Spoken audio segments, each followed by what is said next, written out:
How much can you realistically make in a lease operator program? On this episode of Driven Too Far, we'll take a look at our top 2024 performers and compare against some of our underperformers. Hello, I'm Andrew Winkler with Chief Carriers, and this is Driven Too Far, the truth about trucking, a podcast that helps over-the-road truck drivers balance career and family. Welcome back to Driven Too Far. On today's episode, I wanted to take a look back at 2024 and do a comparison to see how some of our lease operators actually performed over the last year. Inquiries into our lease operator program is the number one reason for calls from drivers. It continues to be our most popular program, and of course the drivers, when they call in, they want to know how it's set up and if nothing else, how much can I make doing this lease operator thing, and is it for me? Now, I need to ask you, when it comes to work, are you a hustler? Are you a grinder?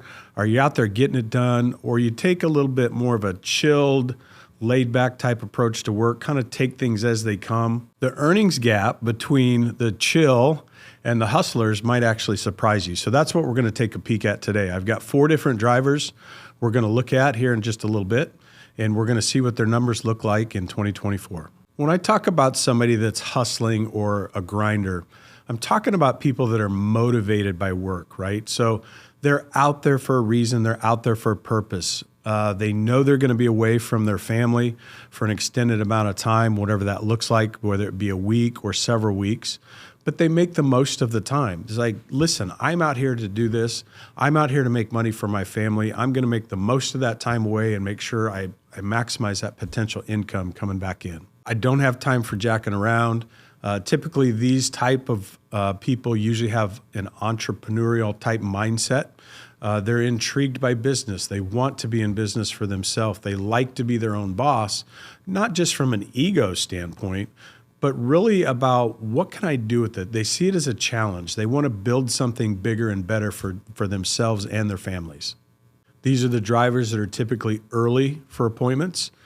So they're getting in there early. They're maximizing their hours of service. They know how many hours they've got to run today, and they're going to do everything they can to run out the clock in that many hours. And typically what I see a lot of times too is the most successful drivers out there that make the most of us, they actually have minimal family pressure. So what do I mean by that?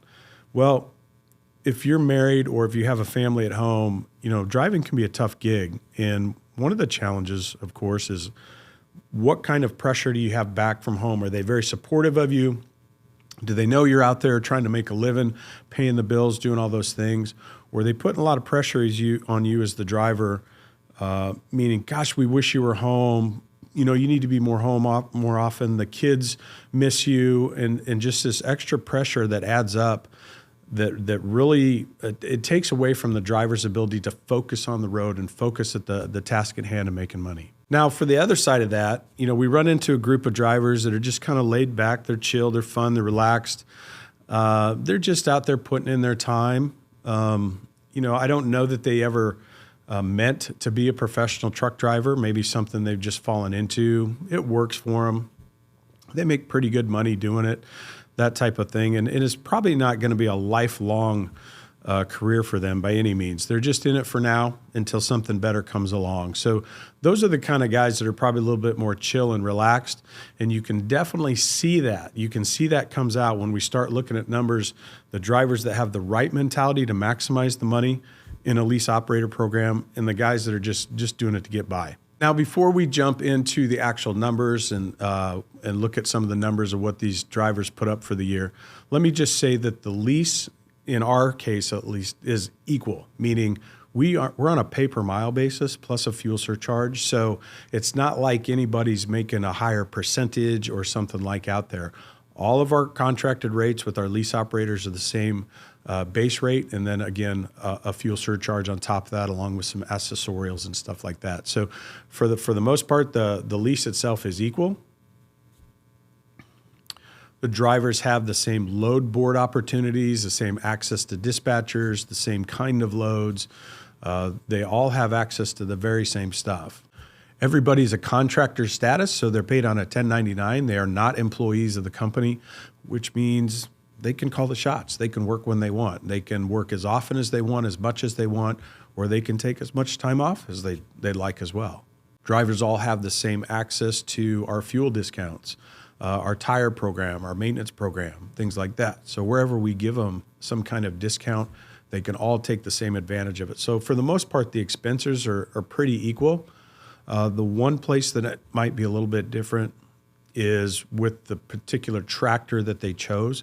So we run 3 different tractors in our fleet, and the payments can be just slightly different, and that's really the only difference. Beyond that, it's the behavior side of it too. You know, you get a guy that's getting 7.5 miles a gallon compared to the guy that doesn't care and only getting 6 miles a gallon.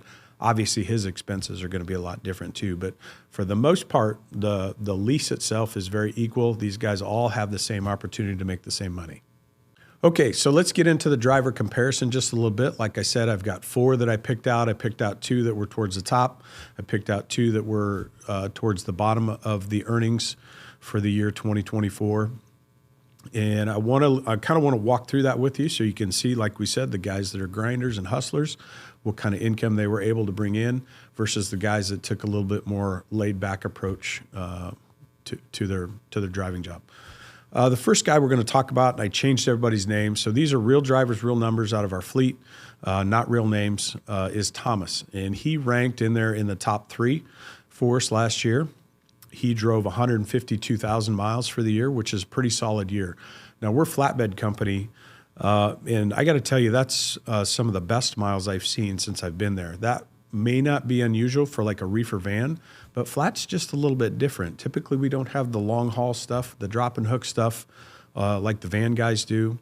You got to remember that flatbed guys are always out there tying things down, tarping things, doing all those kind of things. So there's a lot of extra work involved too. So 152,000 miles in a year is a really good. He grossed $293,000. When I say gross, that means that's what the truck earned over the 12 months. So that's all the earnings of the truck.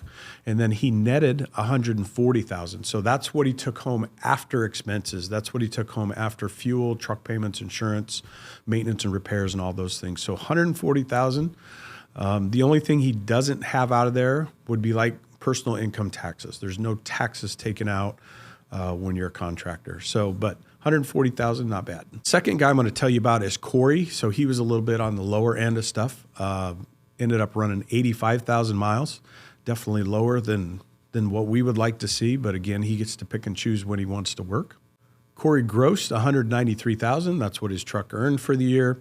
He took home 77,000, so a net of $77,000. So the reason I bring Corey up and another driver here we'll talk about in a minute is, you know, at some point when you take on a lease operator experience, you're taking on more responsibility. And that's a big part of it. And generally people take that leap because they want to take the next step in their career. They want to own the truck, maybe multiple trucks at some point like that. But to jump into a lease program and not to achieve some of those bigger numbers where you're actually making less money than you did as a company driver, I really got to question their motive for doing that, because in this particular case, I know Corey's he's married and he's got a young family at home, but he moved from a company position into the lease program, which means he gave up all his benefits, his paid vacation, his 401k, all those extra things that company drivers can earn. If I was going to throw a rough number at you, what does the average company driver make? Well, let's just say 85,000. We've got drivers as high as probably 105, 110,000 on the company side. And, you probably got some guys that are a little bit more closer to being retired, maybe making 65,000. But 85 is a good number, 85 to 90. If you could make that as a company driver with the benefits, with the vacation and all those things, like we say, why would you want to make that leap over to a lease program? So that's something you have to figure out yourself. It's not something I can answer for him, but maybe he's perfectly happy with that. So anyways, that was Corey's results for 2024. The next guy I want to tell you about is Jesse, 161,000 miles. So hard runner. I know he's got other motivations out there, meaning, he's got some things going on in his family and his life that keeps him motivated to earn the big money. He's out there trying to make money for a reason, not only just to provide a living for his family. I know he's trying to catch up on some things, but he's highly motivated and he's doing it the right way. He's a safe driver. He gets out there, he takes the biggest loads, the longest loads. He doesn't take a lot of time off. He really makes the most of his time while he's out on the road for sure. Jesse grossed $316,000 for the year and took home 165,000. So really nice income from the year. Again, no taxes taken out of that and stuff. But, these guys are smart. They're sharp. If they're running their businesses right, they've got a good accountant behind them that can help them with the write-offs and minimize that tax liability. He's not going to pay a ton of income tax on that 165 anyway. So really good job there. Now, I know there's probably some drivers listening out there that think, well, 300,000, maybe that doesn't sound like a big gross number to you. But keep in mind, again, we're a pay per mile, and we're covering a lot of other things that the drivers on the percentage side, where the drivers on the percentage side, sometimes they can make a higher gross number, but by the time everything comes back out of there, their net probably isn't any better and maybe even less than what it is. So that's the difference. You've got to get out there and look at these programs, really study them, ask some questions if you're talking to recruiters or maybe you're already working for the company you're considering doing this for. See if they'll give you some numbers of people that, what did they actually make? What did they gross? What did they net? So one of the things I always tell drivers, we put our guys through a lease operator workshop the first time they purchase a truck because a lot of them have never done this before and they need help with the education. We want to tell them what's going to change in this process. So one of the things we talk about is your gross and your net and what the difference. And I always tell them that on average, you can expect 60% of your gross money, 60% of the money that truck makes will go back into the business. So 60% will go back to pay for fuel, truck payments, insurance, all those things. So 60-40 split is kind of how it is. If a driver wants to know what can I make on an annual basis, say how many miles do you want to run? You can multiply that times our contracted rate. So it gives us a gross, take about 40% of that. And that's what I would quote them. I said, you could expect about 40% of this as take home for your net. In Jesse's case, where we tell him the norm is a 60-40, he was actually 48% on his expenses, 52% take home. So he really beat the odds. And he did that because he ran big miles. Once you run so many miles and you cover your fixed expenses in a business like this, then the net will really start to grow. Your take-home pay will really start to grow. So he understands that. Thomas understands that as well. Get out there and hustle. And that's really where you start to make the money grow at the end, is it get past those fixed expenses. The last guy I'm going to tell you about is Tony. He kind of surprised me. I hadn't really thought of this particular driver at the time, but I went in and I was looking up some drivers, kind of what they turned for miles and stuff. And in Tony's case, he only turned 82,000 miles for the year. Again, we're shooting for maybe 110, something like that would be a good average for our company trucks, 110 to 120. So he's only at 82. Gets to pick and choose what he wants. I know he takes a lot of time off for personal reasons. He's got some hobbies and stuff he enjoys, which is perfectly fine. He ended up grossing 169. He only took home $53,000 net. So again, there's a question mark there for me. Is it worth it? I would say probably not. But what I would say is he might also have some side hustles, some other things going on, some other sources of income. Maybe he doesn't need to work that hard, and maybe 53 was just enough. Maybe it's a business write-off for him. I don't know exactly what everybody's personal situation is, but if he was just out there trucking and that's all he did, I would certainly question whether he's in the right lane or not. I think he probably needs to go back to a company type role. So what are some of the takeaways from our comparison? Again, drivers want to know, what can I make? What's the potential? So 170 was the top we saw last year in probably in a tough year, I would say, in a tough market. So I think there's more to be made in good years when kind of trucking will flip back around, but 170 is not too shabby. This particular driver obviously put in a lot of hustle and did things very well. But so 170 is the top end of that. What would be an average number? I'm probably going to tell you, I always tell drivers should be able to make 10 to 30% more than you make as a company driver.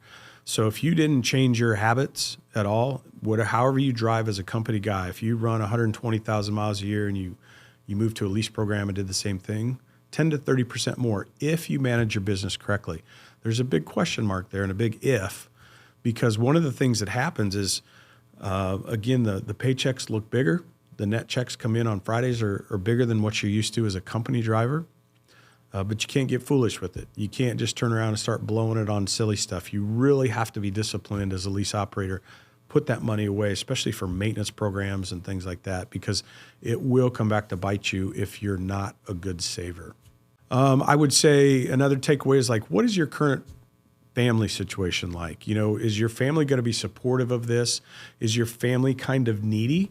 And I don't mean that in a bad way, but what I mean is maybe you have a younger family or something, or maybe your kids are, in those years where they're starting to play a lot of sports, something like that, and your wife wants you around more. So you have to think about those things. Now, if you're at a different season in life, your kids are kind of grown, your wife's doing her own thing, you can do your own thing and just get out there and make some money, might be a great program for you, if you really have that freedom to go out and do that. I would ask myself, if a driver came to me and asked for advice, hey, do you think I'd do well in this program or not? I would probably look at them and just say, do I think this driver is in the top third of our fleet overall, just in performance, safety, the way they approach their job and stuff? And if they are, I think they probably can be successful. Let's be honest, if you're a bottom performer, if you're not a hustler, if you don't really like what you do and you have trouble getting out of bed and going to work and getting the truck on the road in the morning, this is not the program for you. You're probably better off staying as a company driver or even a part-time driver, whatever you're doing. But it's definitely the drivers that are in it for life, in it for a career, and they do a good job and turn the miles, and they're out there every week doing it, week after week. I absolutely think they can make a good living doing this. Do I think chill drivers are leaving money on the table? Absolutely. Those two guys we talked about, there's a lot more money out there that they could be making. They're making choices not to. So whether they know it or not, whether they realize it or not, I think Corey was one of the first ones I talked about where I said he had a young family. He's just kind of laid back. I don't know that he really wants to change anything. I think he's okay with where it's at. He's an owner-operator. He's an independent contractor. He owns his own truck. That makes him feel good for whatever reason, and I think he's probably just okay where he's at. And then the other advice I'd give you is if you're thinking about doing something like this, maybe try to find a company that really has kind of a short-term type lease, maybe a 1-year lease, a walk-away lease, low money down. I don't always think the zero down ones are the best, but just kind of a low-risk approach for you. If you're not sure this is what you want to do, that's a great way to kind of just dip your toes in the water, test it a little bit, because if you get into it and then all of a sudden you decide, yeah, this was probably way more than I thought it was going to be, or there's just more to it than I thought, you should be able to step back out of that pretty easy and not get hurt. So that'd be a great way to test the waters, is just find a low-risk lease. Thanks for joining us on this episode of Driven Too Far. If you're serious about becoming a lease operator, make sure you check out our show notes. We've got links in there to previous shows that talk a lot more about lease operator programs.